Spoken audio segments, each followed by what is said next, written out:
Tatami est un film produit par les États-Unis et la Géorgie, réalisé par Zaramir Ebrahimi et Guy Native.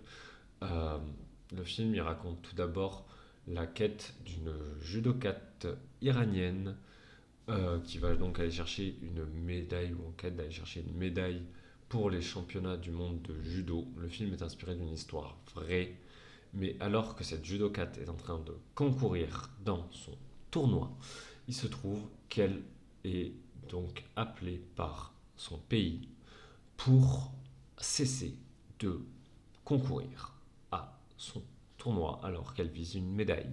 Cela va donc la mettre dans un état de difficulté car elle ne sait pas si elle doit renoncer ou continuer le tournoi de judo au vu des menaces qu'elle est en train de subir. Cela met aussi en porte-à-faux sa coach qui ne sait pas non plus comment réagir à cela. Entre les décisions de l'une et de l'autre, comment va se dérouler la suite? Moi je vous dis une chose, je vous envoie de suite mon avis. Tout d'abord, donc pour vous parler un peu de ce film, tout d'abord il est narré sous un format assez particulier que j'aime beaucoup au cinéma, qui est le format 4 par 3. Ce qui fait qu'on a beaucoup plus resserré dans l'image et donc qu'on est beaucoup plus proche parfois du 4, parfois même un sentiment un peu plus d'enfermement. Et c'est aussi donc très impactant au niveau de l'image. Justement, quand on parle du travail de l'image pour ce film, on vient souvent voir le personnage qui est placé souvent sous des rapports très proches. On est souvent très proche de l'émotion du personnage et de l'émotion des différents caractères lors de ce film, ce qui est très intéressant que ce soit autant le caractère de l'entraîneuse que son caractère à elle, mais aussi parfois même les scènes avec son mari où elle est au téléphone avec lui et on est quand même assez proche de son émotion. D'autre part, ce qui est aussi intéressant, ça a été le choix d'utiliser du format noir et blanc. L'utilisation de ce format noir et blanc, il permet complètement comment dire ça, de contraster l'image.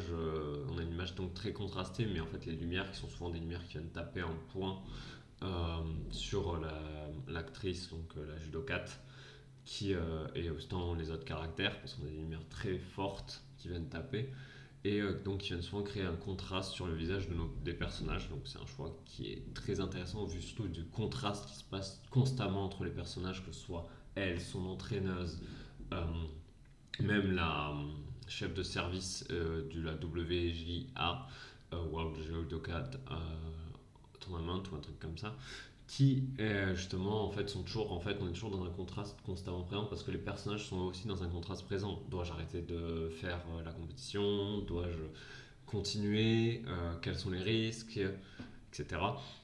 Donc on a constamment cette suite là et les plans larges en fait qui sont souvent pris parfois, que ce soit tant sur les formats un peu de match de judo ou les formats de entraînement quand on va s'entraîner entre les matchs, vont en fait vont quand même être assez fermés parce que le format 4:3 c'est pas un format où on respire beaucoup, c'est un format qui est utilisé dans Mommy, c'est un format au début qui souvent resserre l'image et peut la rendre oppressante quand on a cette utilisation là de l'image qui n'est pas le cas par exemple dans un format 4 par 3 pour Perfect Days où on n'est pas forcément enfermé sous ce format là, mais on est quand même proche de l'émotion du personnage dans un des films qui est Perfect Days, mais Perfect Days n'a complètement rien à voir avec Tatami.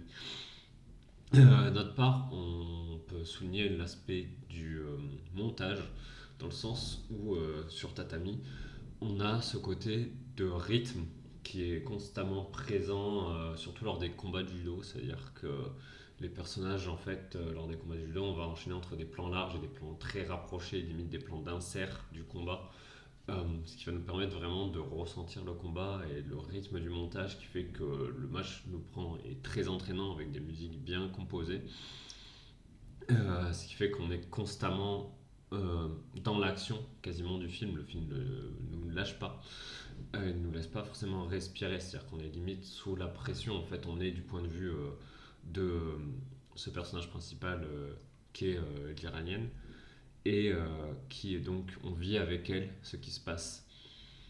En effet, donc pour être plus clair sur cet aspect narratif, on est vraiment basé sur le point de vue de la judokate, mais malgré tout, parfois on a des bascules un peu avec soit son entraîneuse, soit la gérante de la WJA qui, elle, va commencer en fait à suspecter qu'il se passe quelque chose d'étrange au niveau justement du caractère du personnage qui va elle-même, à des moments donnés, on a un point de vue de cette personne-là qui est en train de regarder au-dessus et qui regarde le combat et qui commence à suspecter certaines choses.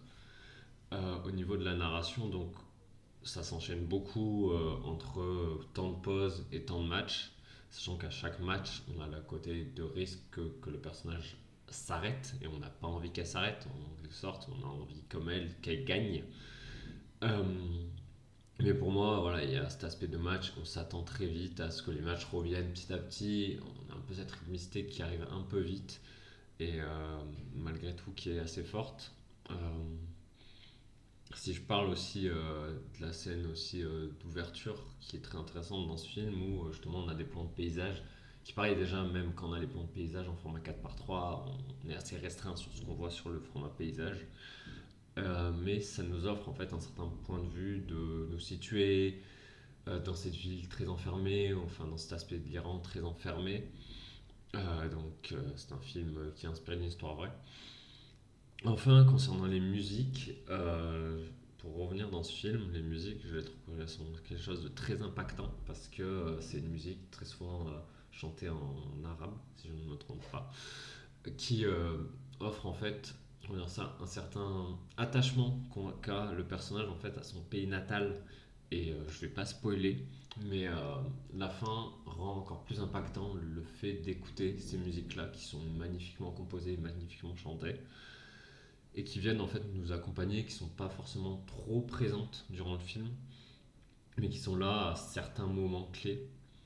C'est vrai que le film laisse part quand même à beaucoup de bruit de judo, beaucoup de bruit de vitres, de glace à un moment donné, qui permet en fait de rendre vivant le, le film sans avoir à nous offrir un côté impactant ou direct de la musique. C'est-à-dire qu'on a toujours de la musique, soit qui est interne au film, pour surtout une musique qui revient constamment, qui est très interne au film, mais sinon derrière, c'est plus des musiques un peu externes qui le rendent plutôt vivant.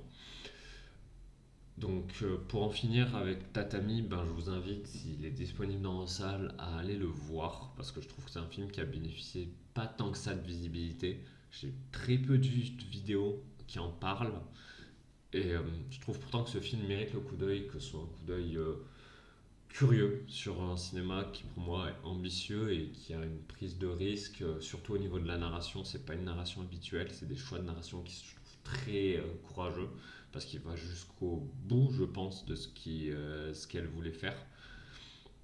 Et voilà. Sur ce, je vous souhaite une bonne fin de journée et à la prochaine.